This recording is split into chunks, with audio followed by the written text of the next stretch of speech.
What's up everyone? Today we're diving into the red hot UFC welterweight division. There's been a big shakeup at the top. Sean Brady just picked up a huge dub against Gilbert Burns this weekend.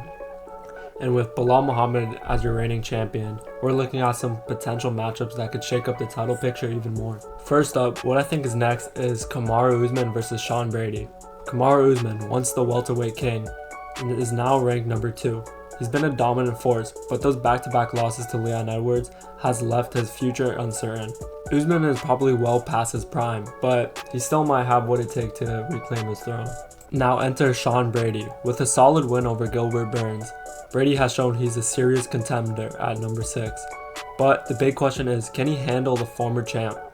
Brady's wrestling and grappling is elite, but can he deal with Usman's high-pressure style and proven 5-round stamina? Usman's striking has improved significantly over the years, and it could be a major factor in this fight. Let's break down how they match up in terms of stats. Usman has an impressive 77% takedown defense and lands an average of 4.5 significant strikes per minute. Brady, on the other hand, boasts a submission accuracy of 28% and lands 3.7 significant strikes per minute. This fight could come down to cardio.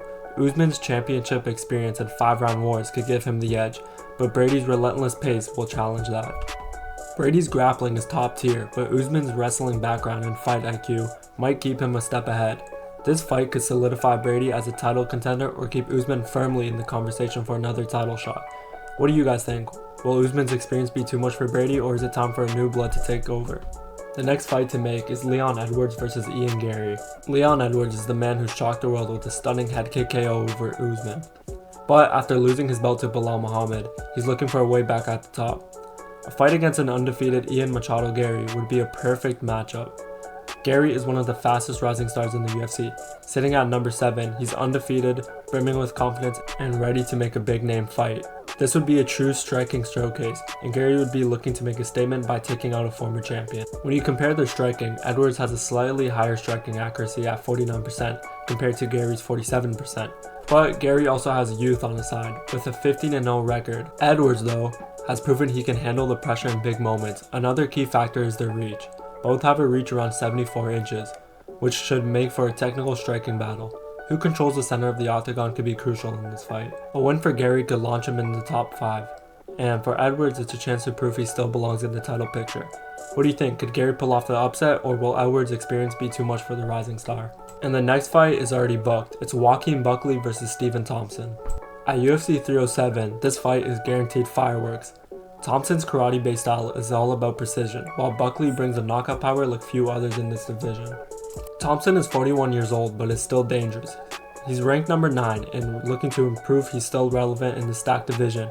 Buckley, on the other hand, has been in the rise and sits at 11. A win for either fighter could push them toward the top 10 contender. But will Buckley's power be enough to deal with Thompson's experience and footwork? The winner for this fight could easily find themselves for a big name matchup next. Buckley could finally break into the top 10, and if Wonderboy wins, it could set up a fight with someone like Ian Garry or Colby Covington. Colby Covington, once one of the most feared fighters in this division, didn't quite show up in his last performance against Leon Edwards. So what's next for Chaos? I think it's time for Covington to fight down the rankings finally against someone like Geoff Neal. Neal is a hard-hitting, durable fighter, currently ranked at number 10. This fight makes sense for both men. Covington needs to prove he can still hang at the top, while Neal is looking for that signature win to propel him into the title conversation. Statistically, Neal's power is well known. He averages 4 significant strikes per minute, while Covington's is more of a volume striker with 4.1 significant strikes per minute. It's a classic power versus pace matchup. Then after that, Michael Morales is another name to keep your eye on. After dismantling Neil Magny, Morales has shown he's ready for the next step. He's looking for a fight against a top contender, and I think a matchup with either Gilbert Burns or Colby Covington even makes a lot of sense. Morales is young, undefeated, and hungry. His striking accuracy sits at an impressive 54%, and his takedown defense has been rock solid. Covington's pressure would be a real test, and a fight against Gilbert Burns would challenge Morales' ability to handle a well-rounded, dangerous veteran. For MVP, Sensei Luke, Neil Magny, Kevin Holland, honestly, they should just keep fighting unranked prospects, get them in the rankings, fraud check them. I think that it's perfect how it is, because I don't think any of them are going to get a title shot. They're all later in their career, and not really improving and just on the decline. So I just like where it is. Randy Brown and Carlos Paredes are two fighters that need to get pushed in the rankings. So I'd like a matchup with two of them with any of these fighters in the bottom 4.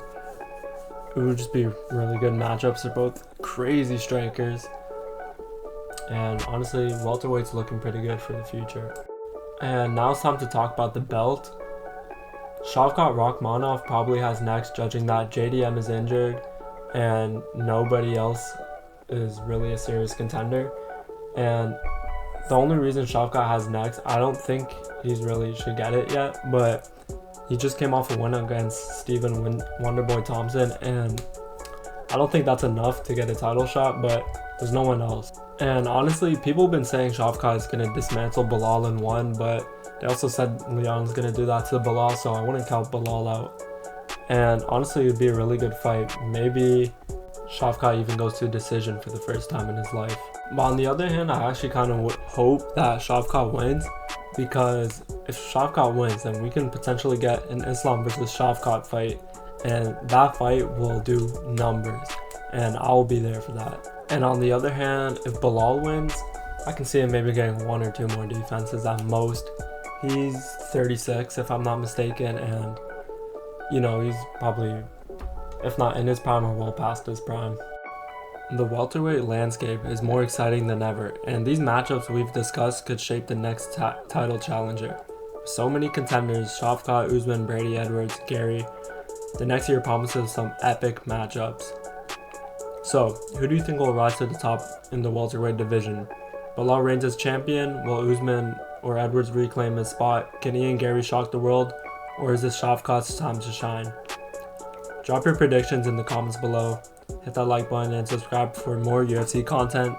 Thanks for watching, and see you later.